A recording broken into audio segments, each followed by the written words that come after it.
just in time. Found out who went rooting around in our skulls, and you'll never guess who it was. As a totally unrelated hint, I'm in charge of his boat now.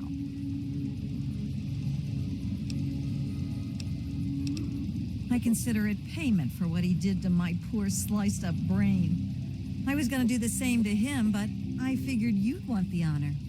Seems that when the tribals would send someone to the swamp, he'd be waiting around to nab 'em when the Pungaseeds gassed 'em. He'd do his amateur surgery for the tribals and let us wander back, all in exchange for punga fruit to trade.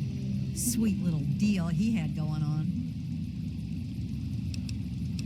Yeah, he seemed nice enough, didn't he? I wouldn't have figured it out if I hadn't snuck into his engine room while waiting for you. From the look of it, he kept every bit of gray matter he cut out, and he had quite a collection.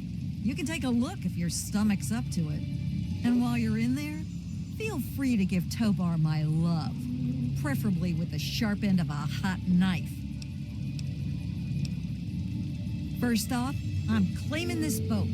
I put Tobar down, so it's mine. Them's the rules of the ocean. So that leaves me with a boat, a load of punga, and a wicked scar.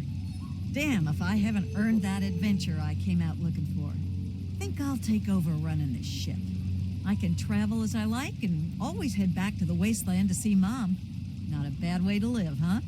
Of course, you can always ride for free. Now that I've got this sweet boat, I guess I can head back home. For a while, anyway. Just wait till Mom sees the haul I'm bringing home. Yeah, enough gabbing. Let's move.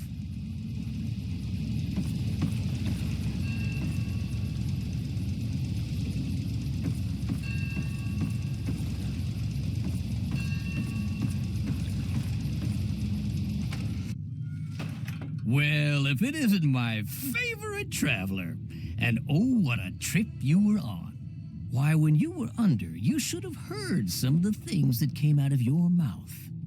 But I suppose you're more interested in what came out of your head, aren't you? Murder? Really, what would your father say? I thought he raised you better than that. You had an awful lot to say about him when you were unconscious. And from the sound of it, he'd be very, very disappointed in what you've become.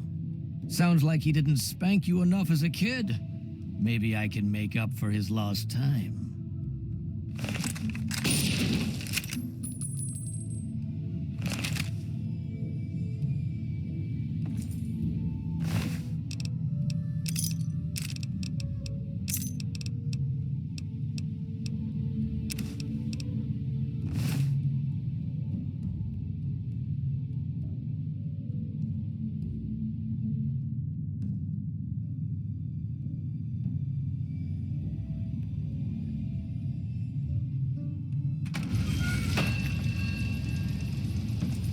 We having fun yet?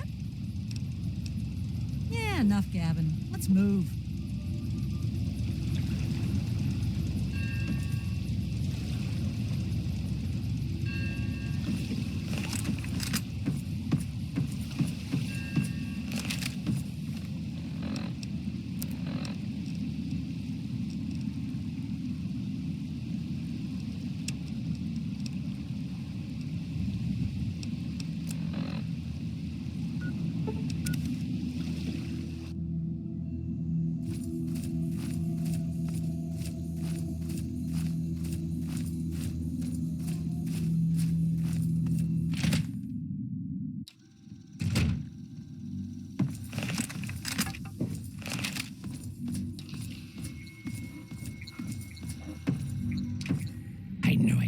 I knew that little bastard was behind all this.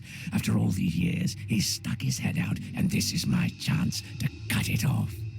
Figuratively speaking, of course.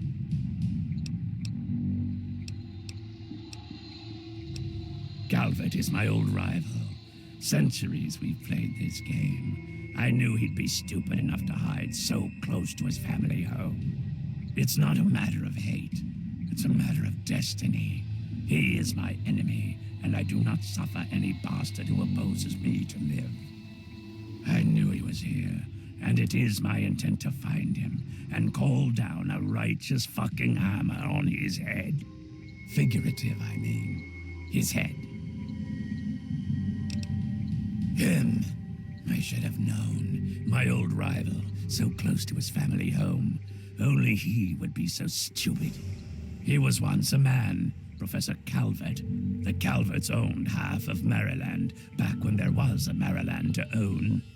Members of the Calvert family were influential all over the world.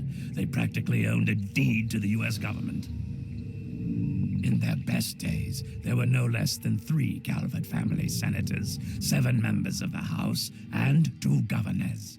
They even had a top candidate for president, until that scandal with the dog forced him to drop out of the race.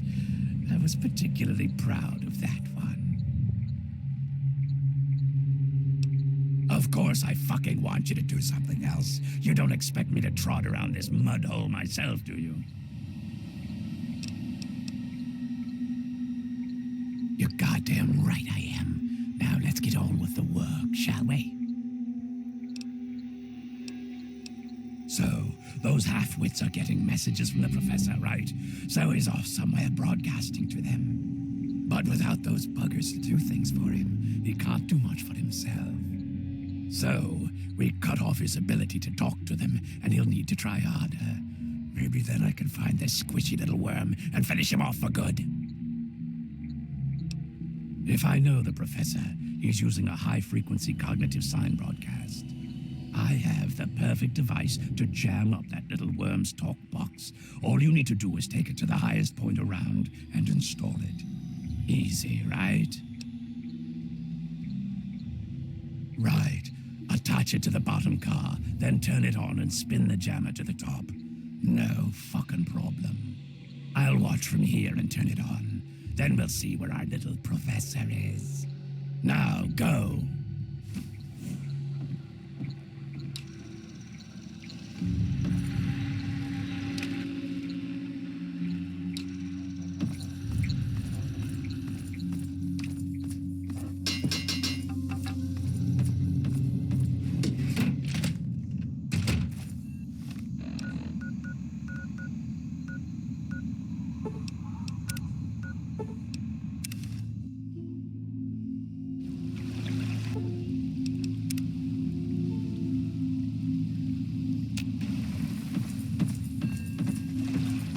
It is I, Professor Calvert.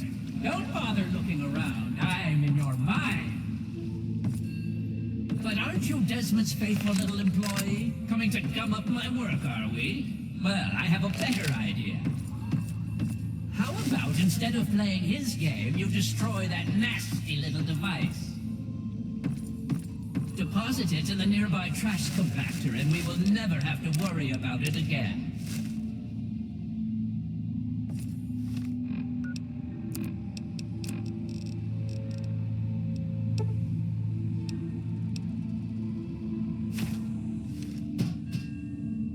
I assure you that the gratitude of Professor Calvert is worth a great deal more than that of a washed-up old limey.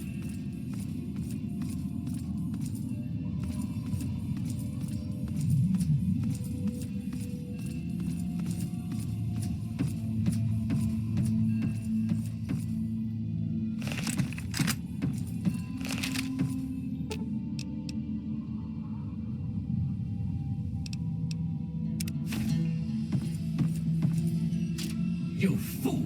What have you done? You will pay for this! Pay! Look what we have here.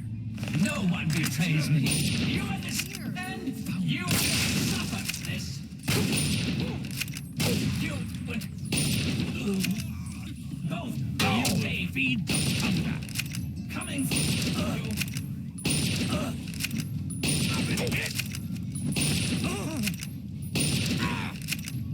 Death to the unenlightened!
Madame Panada's wares are top quality.